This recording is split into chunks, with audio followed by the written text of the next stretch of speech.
You know, if not for the untimely death of Kurt Cobain, Nirvana would have probably kept going. But unfortunately, that wasn't the case. And that was the end of Nirvana and the end of the band that pretty much ushered in that grunge era. But I stand strong on a stance, and I firmly believe that if not for a set of other unfortunate circumstances, there was another band that would have led that charge into that new era. What is going on, everybody? Welcome back, music lovers, especially my rock music lovers. Listen, if you're not subscribed to the channel, please do so right now. Hit that subscribe button. That'll absolutely help me and this channel grow. You know the drill. YouTube will put me out there to a more vast audience, and there's nothing in this world I'd rather be doing than what I'm doing right now. It makes me so happy to do this. So anyway, if you have never heard of the band Mother Love Bone, well, you're in for a treat. I'm going to give you some things that you need to, one, go listen to, two, go watch. And you will absolutely be able to appreciate what I'm talking about. And if you have heard of them, then you know exactly what I'm talking about. You know, the thing about life is, unfortunately, there's a lot of things that get cut short. And as time goes on, they slowly get forgotten about. And the unfortunate part about that is the being forgotten about. Now, with Mother Love Bone, there is a lot to appreciate there in a short amount of time. But as you'll find out in this video, we just have to keep certain things alive, no matter how long it's been since they've, well, been ended, whatever the case may be. Mother Love Bone is one of those things. As rock fans, we have to keep alive. Now look, if we're going to start this video off right, we have to talk about one band. That band is Green River. This band that formed in Seattle in the early 1980s is so influential in the grunge movement. In fact, I firmly believe they were the foundational piece, the pillars of this entire movement. If not for Green River's existence, I don't think we would have got the explosion that we did as it pertained to the grunge movement. Now, when they formed in 1984, the four original members were Mark Arm, Steve Turner, Alex Vincent, and Stone Gossard. Now, those four members stayed with the band all the way up until '88 before they disbanded for the first time. But before they did, there were other members of the band as well: Jeff Ament, Bruce Fairweather, and Chuck Treese. Each one of those guys, and when I talk about how influential Green River was to this movement, when they disbanded in '88 for the first time, they had members of this band that went on to form and be part of some of the biggest bands of the grunge movement. I'm talking about bands like Mudhoney, Love Battery, Temple of the Dog, Pearl Jam, and obviously Mother Love Bone. Now, before Green River would ever disband in 1988, members of Green River, Jeff Ament and Stone Gossard, were in another band called Lords of the Wasteland. Now, this band was a cover band, and they were well known and highly regarded in the Seattle area. They had brought in Andrew Wood, lead singer, and Reagan Hagar, drummer, to round out the band. Those two were members of another band which had just disbanded called Malfunction.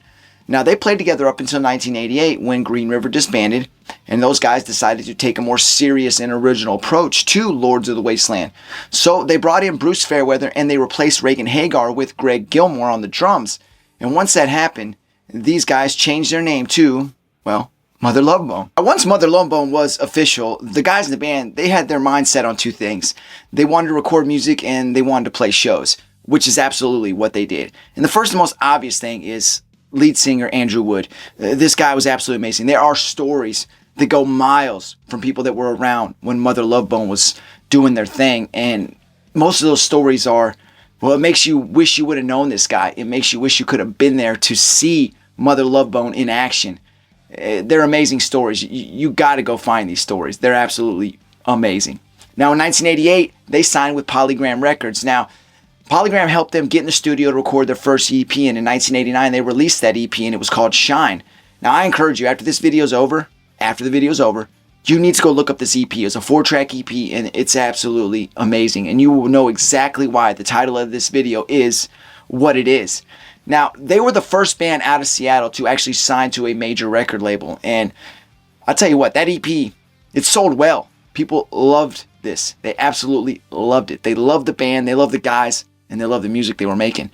I mean, not only that, if you want to talk about buzz, Mother Love Bone was the first band to bring that buzz to all the music that was going on in Seattle. That's why I say, if you want to know where that buzz came from, well, it's thanks to Mother Love Bone. So in late 1989, Mother Love Bone would enter the studio to start work on their debut album. The album would be entitled Apple, and there was numerous issues during the recording process, but none of that mattered because the guys in the band, as well as the production company, they were willing to do whatever it took to reach that target date, which the release date would be March of 1990. Now you think about that. This was the time when that grunge movement was getting a lot of buzz. These guys and all these bands in that area were getting an opportunity to just explode onto the world. And we knew that was coming. We didn't know it at the time, how big it was going to be. But each one of these guys had a huge opportunity, just like all those bands that were down there performing on the Sunset Strip, just looking to get signed because they knew if they could and they could get in the studio and create some magic. I mean, there's no telling where it was going to take them. For Mother Love Bone, this was their opportunity. And I like to imagine myself, anytime I talk about a band that's getting ready to do that, record their debut album, how did they feel? I mean, you got to imagine how happy they had to be. And man, it's easy to see why we knew this was going to be a gem. Now, just days before the scheduled release date of Apple in March of 1990, lead singer Andrew Wood, who suffered from substance abuse issues like a lot of people from that area, and most of them had the same drug of choice, heroin.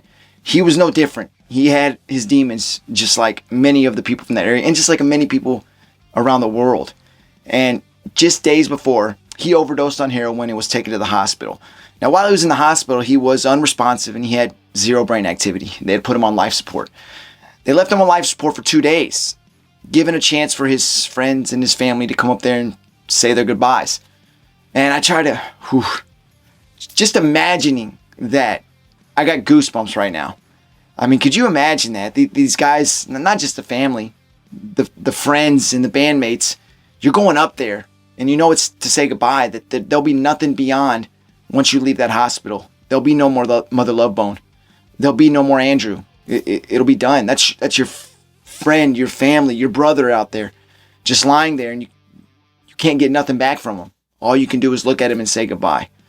That's the craziest feeling in the world. I just imagining that puts my heart in a sad spot, and I wasn't even there. I didn't know him. But the way people talked about him, this guy was amazing. He was like a ray of sunshine for the band. And it's unfortunate. That's how life goes sometimes. Now, the album would get pushed out to July 19th of 1990. That's when it would finally be released. And when it came out, there was no surprise. People loved the album. It's an absolutely amazing album. Phenomenal piece of work. Go listen to Apple by Mother Love Bone. That entire album is amazing. And if you want one song to go listen to, that'll tell you exactly why Mother Love Bone was set to be that band that could have led this charge into that new era, go listen to the song Stargazer and tell me what you think about that. Now, just days after Andrew Wood's death, Stone Gossard and Jeff Ament were approached by the lead singer of Soundgarden, Chris Cornell. Now, not only was Chris the lead singer of Soundgarden, he was also Andrew Wood's roommate, very close to him, so there was big reason why he was heavily involved and just as devastated as everybody else. Now, when he approached the guys, it was originally to say, hey, can you come record these 2 singles with me? I wrote 2 songs for Andrew. Now, they did get in the studio, but it wasn't just 2 songs. This project ended up turning into an entire album, and that album was when we got the release and debut album from Temple of the Dog. Absolutely an amazing album, an iconic album in the 90s in its own right. I mean, it's just amazing. And to know that came out of Andrew's death. Now, when the project was over, obviously Stone Gossard and Jeff Ament got with Mike McCready, who was also involved in the project. They eventually brought in Eddie Vedder, and then they formed the band Pearl Jam. And we know Pearl Jam turned out to be, well, it might just be one of the greatest rock and roll bands of all time when it's all said and done. But, you know, through all the darkness, it's amazing that we actually got something good to come out in the light. You know, sitting here talking about the brilliance that was Mother Love Bone, it really makes you wonder how cool it would have been to be down there in Seattle during the late 80s, early 90s when this grunge movement just exploded. I mean, it seems like there's so many tight bonds that come out of the area. Every band seems like they knew each other. There was lots of friendships and amazing things. And Andrew Wood, if you go listen to anybody talk about him, there was never a bad thing said about him.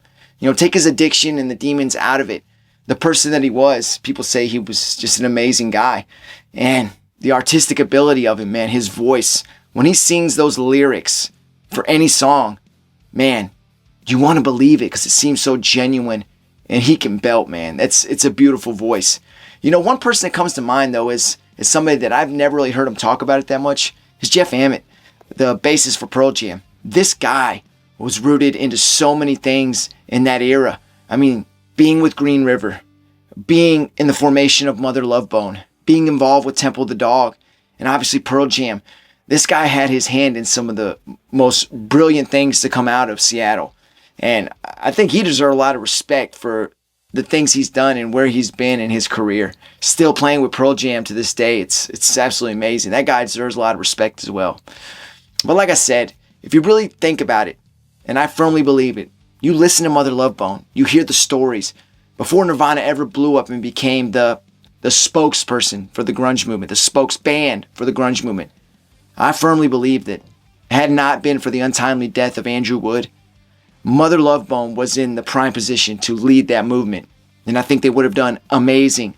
And Nevermind by Nirvana, as great as it is, as great as the songs are, it was big help from the production company to make it as massive as it was. Not saying the talent wasn't there. Kurt's amazing. The rest of the guys are amazing. But that production company helped that album explode. Butch Vig helped that album explode. And had somebody came along to work with Mother Love Bone as they did with Nirvana, that band was perfect to be the one to usher in that era. And I'll always say that, and I'll stand by it forever. We just, unfortunately, will never know. That's what happens in life. We don't know what tomorrow holds. So we got to make the best of today. Anyway, I appreciate you coming and watching. Till next time, go out there, take care of your friends, your family. Do something amazing. You can't be scared of tomorrow. You got to do it all today. Till next time, take care of yourself. I'm out.